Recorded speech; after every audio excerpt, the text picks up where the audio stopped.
they buried it alive. This ancient text that held secrets too terrifying for human minds to comprehend. For over 1,000 years, religious authorities conspired to erase every trace of the Book of Enoch from mainstream Christianity, hiding truths about fallen angels, supernatural giants, and the apocalyptic horrors that await humanity. What knowledge could be so dangerous that it required complete elimination from sacred scripture? What revelations were deemed too dark, too forbidden for believers to discover? The Book of Enoch stands as Christianity's most suppressed text, a manuscript that reveals the hidden supernatural war raging behind the veil of our reality. This isn't just another ancient book gathering dust in forgotten libraries. This is the missing piece of biblical history that explains everything your Sunday school teacher never dared to mention. The origins of evil itself, the true nature of angels, and the terrifying creatures that once walked among us before God's wrath wiped them from existence. Tonight, we're pulling back the curtain on the most banned book in religious history. We're diving into the abyss of forbidden knowledge that early Christians embraced, that medieval authorities feared, and that modern churches still refuse to acknowledge. The Book of Enoch doesn't just fill in biblical gaps. It reveals a cosmos far darker and more dangerous than anything you've been taught to believe.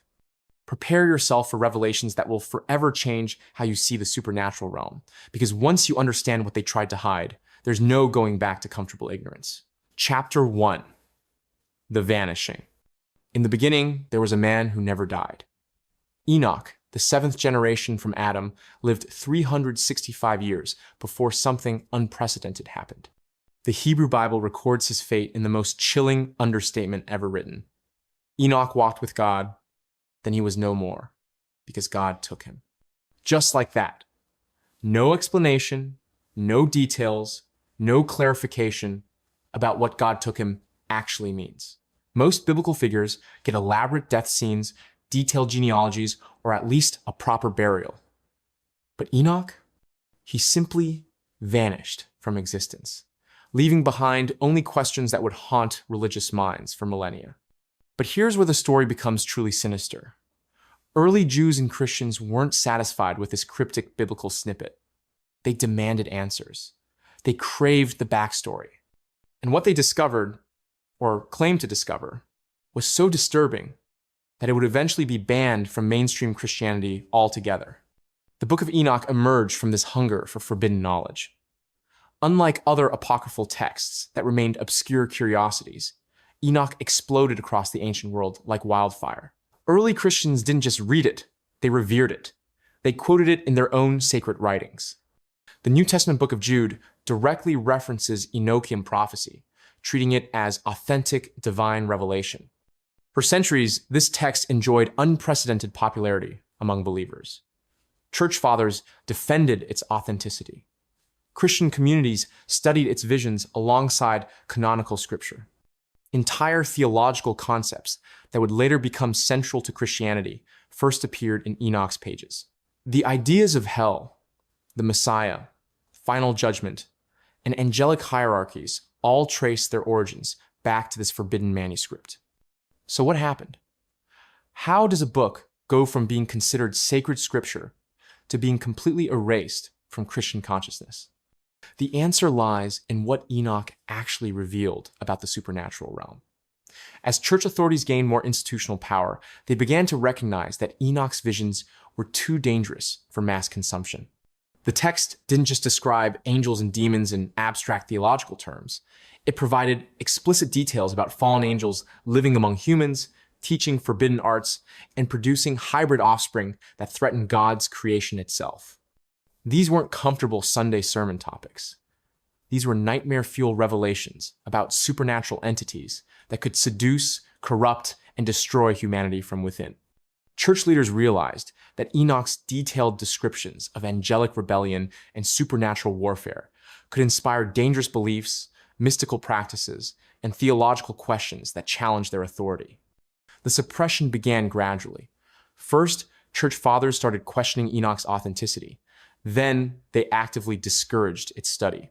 Augustine and Jerome, two of Christianity's most influential early theologians, publicly rejected the text's divine inspiration.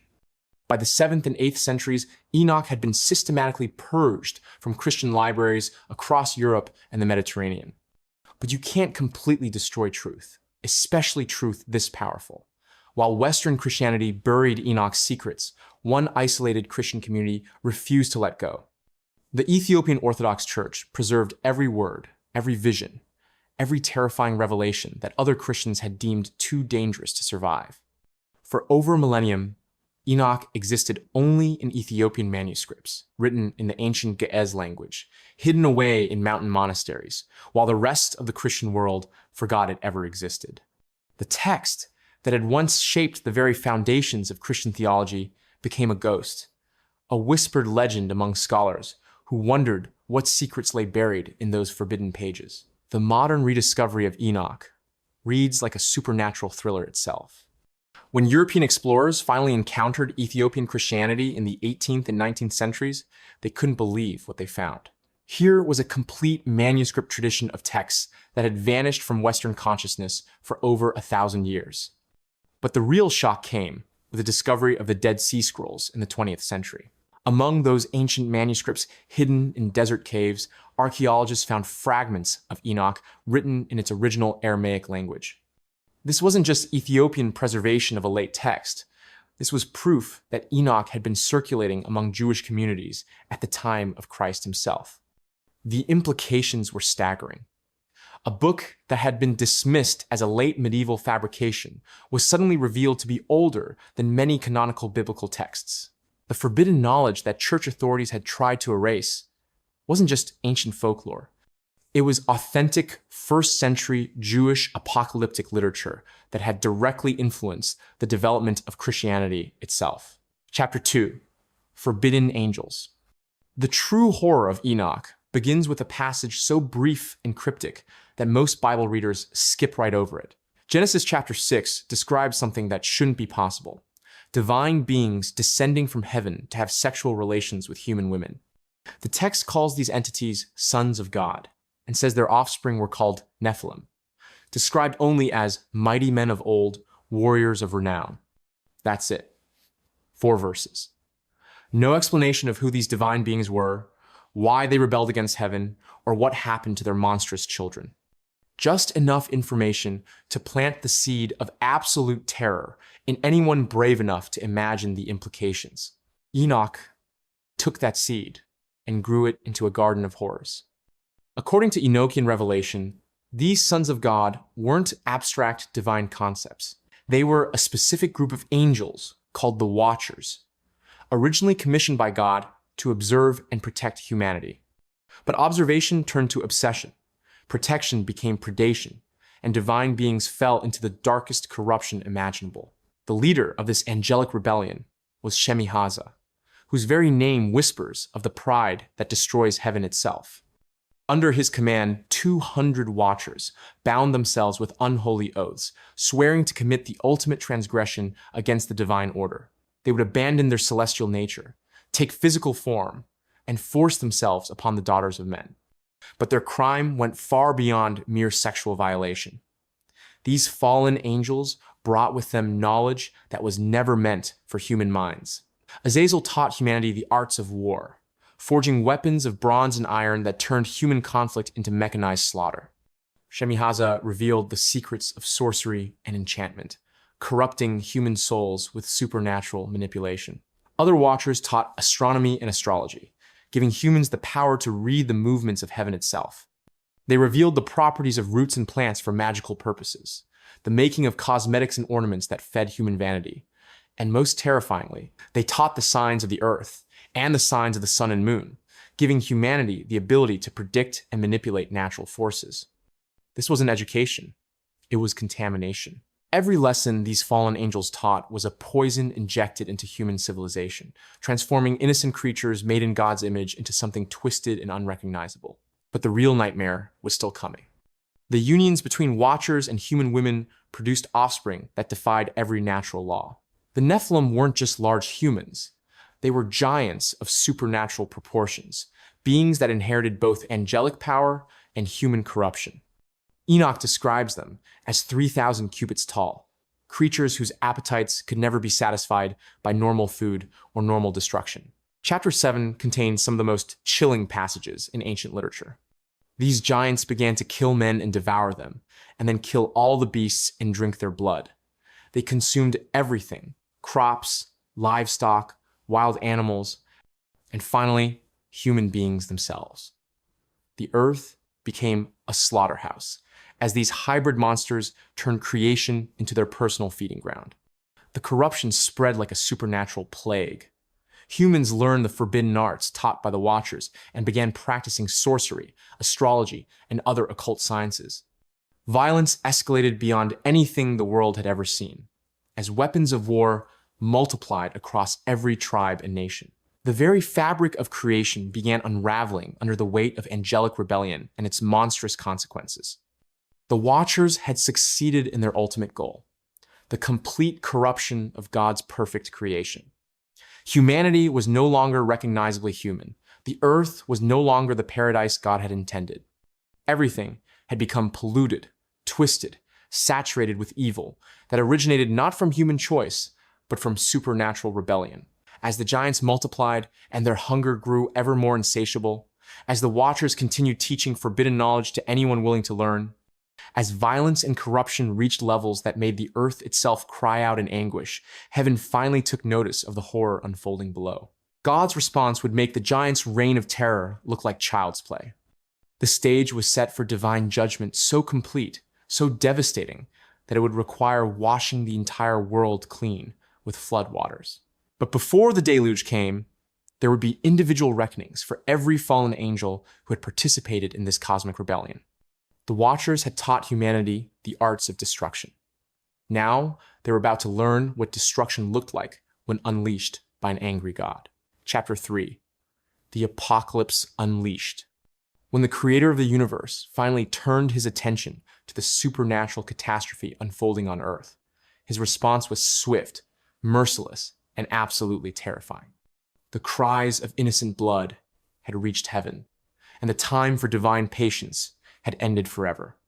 God dispatched 4 archangels to execute judgment: Uriel, Raphael, Gabriel, and Michael. Each carried orders that would make the giants' reign of terror seem merciful by comparison. These weren't rescue missions or attempts at rehabilitation. These were extermination orders from the throne of heaven itself. Uriel received the most chilling commission of all: warn Noah about the coming flood, but make sure everyone else remains ignorant until the waters rise. God's plan wasn't just to destroy the corrupted world, but to ensure that the guilty experienced maximum psychological torment before their annihilation. They would see the flood coming, but be powerless to escape it. Raphael's mission targeted the leader of the Watchers' rebellion. God commanded him to bind Azazel hand and foot, cast him into darkness, and cover him with rough and jagged rocks in the desert of Dudail. But this wasn't simple imprisonment. The text describes Azazel being buried alive in supernatural darkness, conscious and aware, but unable to see light until the final judgment.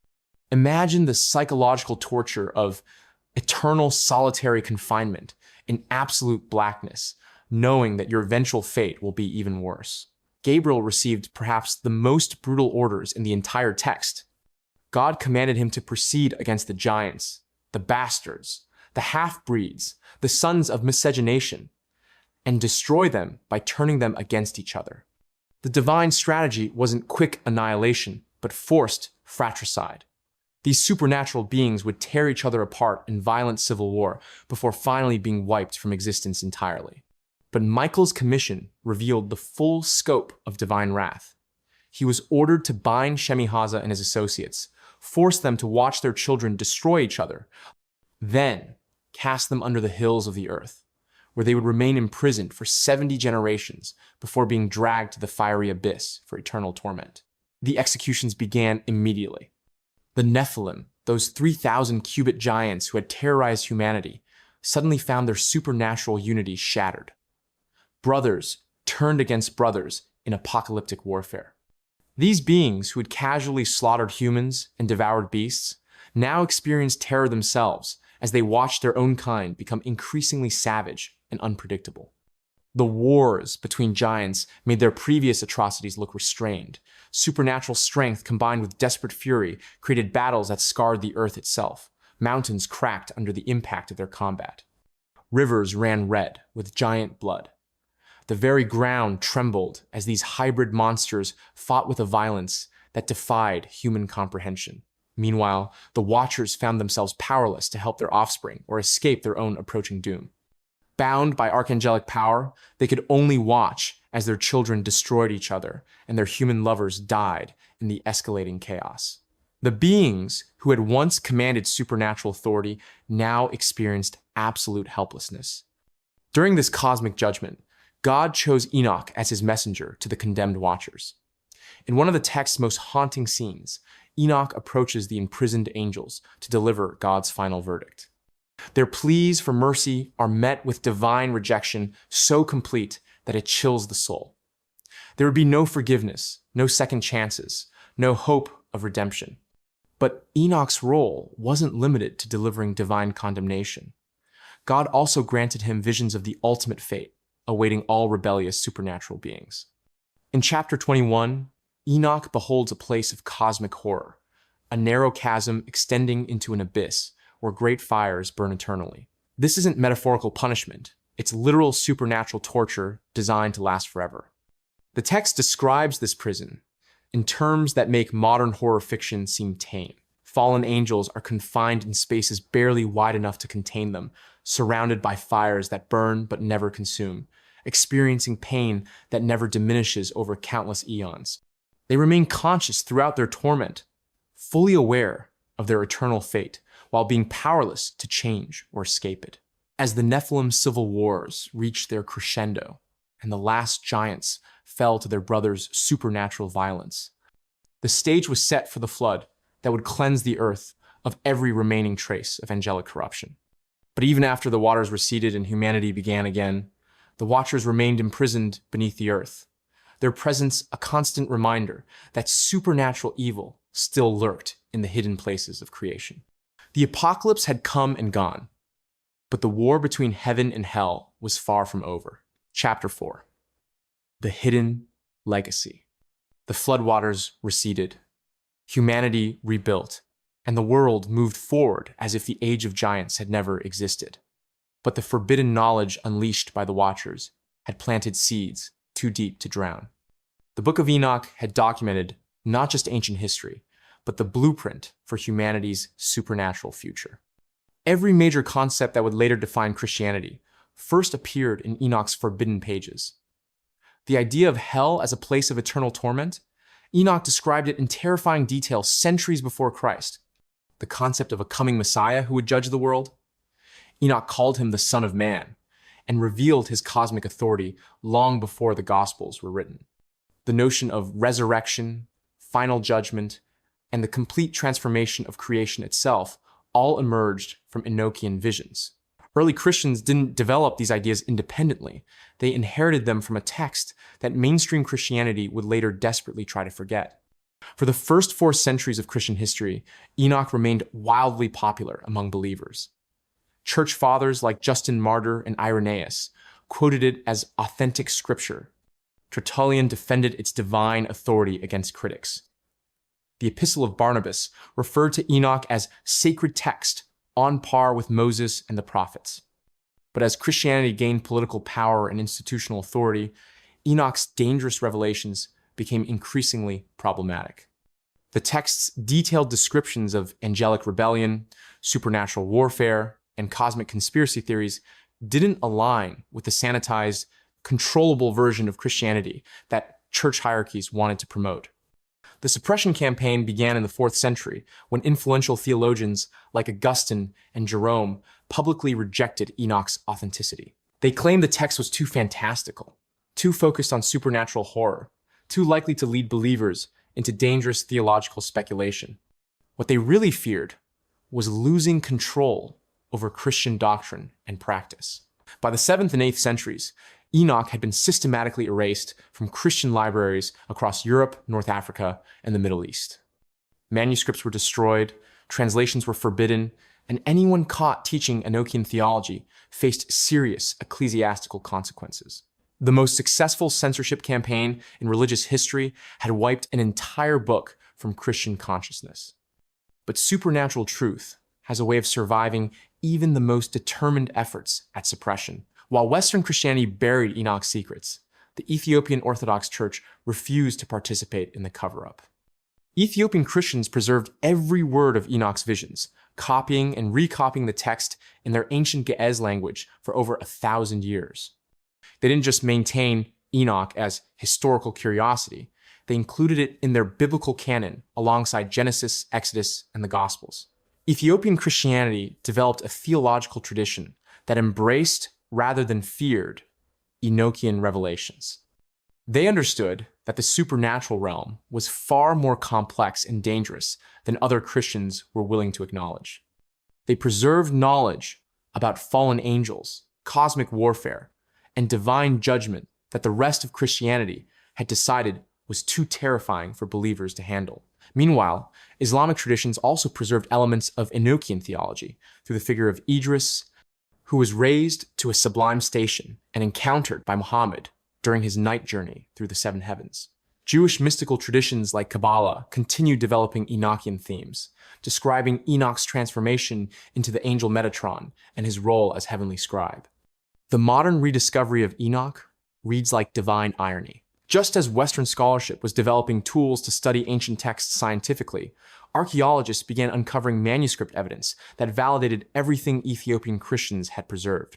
The Dead Sea Scrolls contain multiple copies of Enochian text in original Aramaic, proving that these weren't late medieval fabrications, but authentic first-century Jewish apocalyptic literature.